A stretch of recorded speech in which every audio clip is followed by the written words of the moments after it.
Hello and welcome to PMI's Uncommon Sense podcast, tools to improve your work forever. I'm Susanna Clark, Managing Partner with PMI, the performance improvement consulting and training firm. Our Uncommon Sense podcast is a 15-minute conversation with our expert consultants. They talk a lot of common sense, although much of it is not common practice. And that's what this podcast is all about.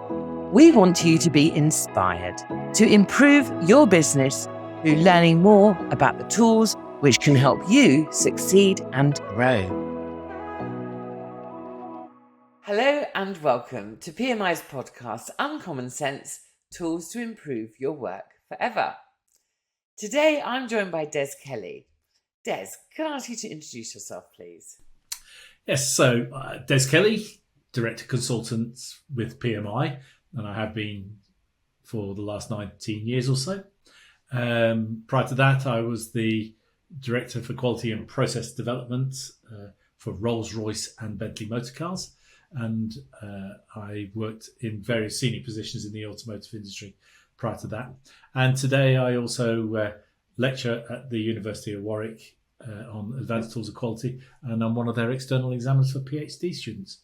So Des and I have been working on a series of podcasts about strategy that have broken into 3 different types of groups: understanding the world in which we operate, establishing the end goals and objectives, and goal deployment and aligning the organisation.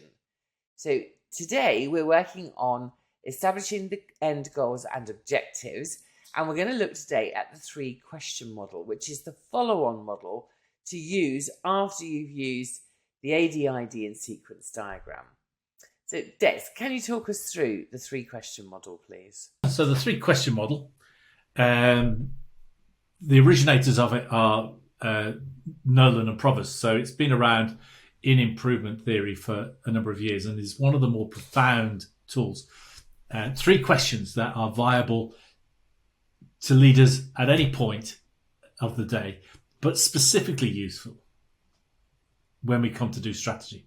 And the 3 questions are these that we wish our executive to answer. And they must be able to answer them clearly. And the first of them is, what are we trying to accomplish? So we've had our brainstorming, we've had our ADID, so we've brainstormed the things that are critical to our organisation. And we've given some structure and some order in there. So we have mentally become aware of the priorities that are in our strategic plan. But now we need to be able to translate those objectives into something that is concrete and measurable. So the 3-question model enables us to do that. The first question, as I mentioned, was, what is it we are trying to accomplish? The question we have to ask ourselves then is, so how will we know that any change is an improvement towards the direction of what it is we're trying to accomplish? So we need to have some form of measure. So we've set the end goal and we've put a suggested measure against it. The 3rd question, therefore, then is, and this needs to be established by the executive as well at this initial point, is what changes can we make that could result in that improvement? And there could be 1, 2, 3, 4 different things you might do to achieve an end goal. So the 3 questions are, what is it we're trying to accomplish? Question 1. How will we know that any change is an improvement? Is question 2. And the 3rd question is, what changes can we make that will result in that improvement? Question 1 is the end goal.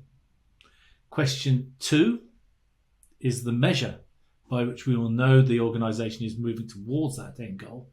And question 3 is the means by which we will achieve the end goal. So we can define from our 3-question model the means to the end.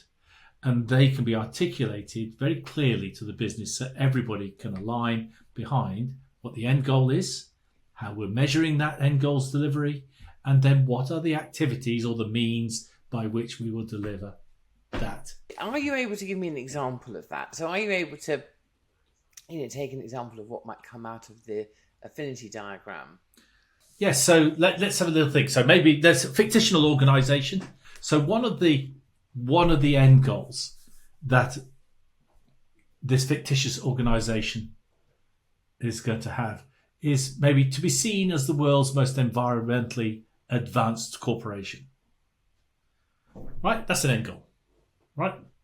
How will we measure that we're moving towards that particular end goal? Now, that could be measured by surveys or by some form of direct measurement. The executive are going to have to work out how they're going to measure.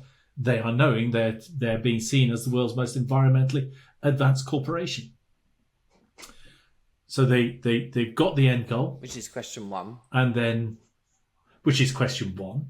They've got question 2 because they've worked out how they will measure and how they'll know that an improvement is. How will they know that an improvement has been delivered? The third question now can be answered in any number of different ways, and there could be more than one answer to this. But the third question, one of them could be to increase the volume of sales of environmentally protective substances to 30% of our total sales. And we can measure that means as well. So we can put measures on all of these things.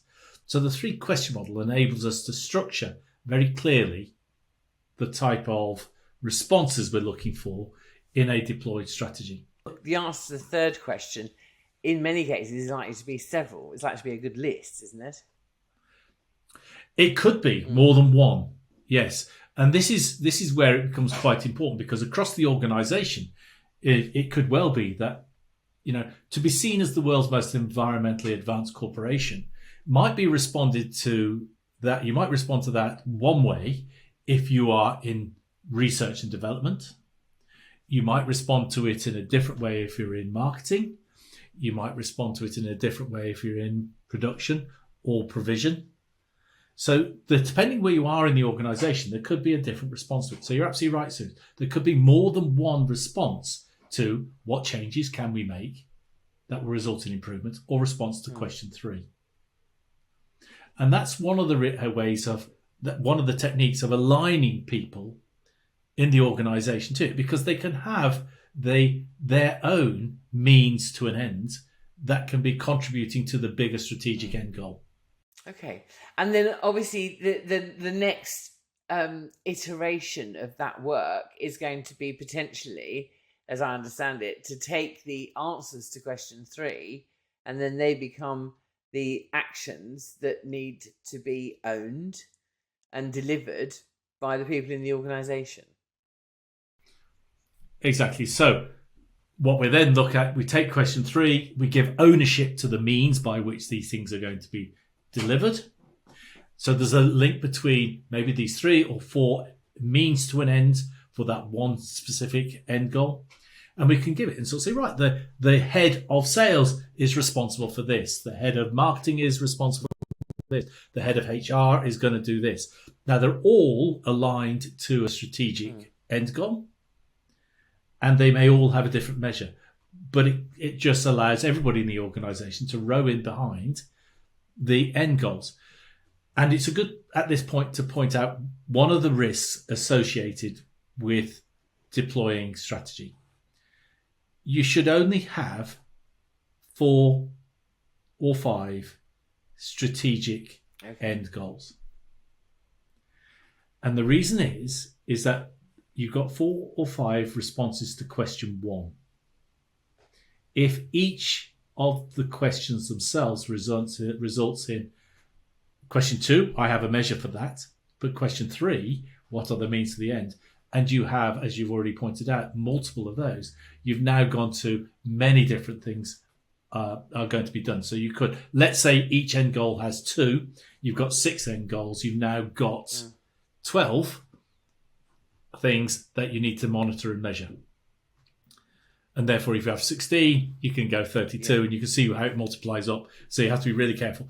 Organisations have a limited amount of brain space to bring around change and manage the day job. Indeed, because jobs are designed to do the day job typically, aren't they? Exactly.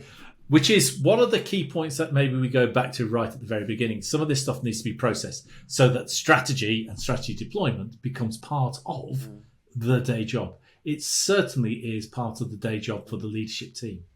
And we need to get people involved. So you do need to create space for strategy. You do need to create space for its development and its deployment. Okay, thank you, Des. So thank you for listening. So that's the 3-question model. And that's the last of the tools in our Establish the End Goals and Objectives. So in our next episode, we're going to start looking at goal deployment and aligning the organisation. And Des will take us through tools for that. Thank you very much for listening today. Thank you very much, Des, for being with me today. If anyone has any questions, you can contact myself or Des through team@pmi.co.uk. You can find all of our content on our Knowledge Hub, which is also at pmi.co.uk. We'd love to hear from you, so please do get in touch. And thank you again for listening. Goodbye. Thank you so much for joining us. You can find more episodes of our Uncommon Sense Tools to Improve Your Work Forever in our Knowledge Hub on our website, or, of course, your favourite podcast platform. And do subscribe so you never miss an episode. Don't forget to check out the show notes for this episode, where you'll find links to more content on this topic, which includes webinar recordings, toolbox guides, blogs, and infographics, and our training page. You can always drop us a line on team@pmi.co.uk and arrange a time to have a call to talk about how these tools can help you in your organisation. We'd really love to hear from you.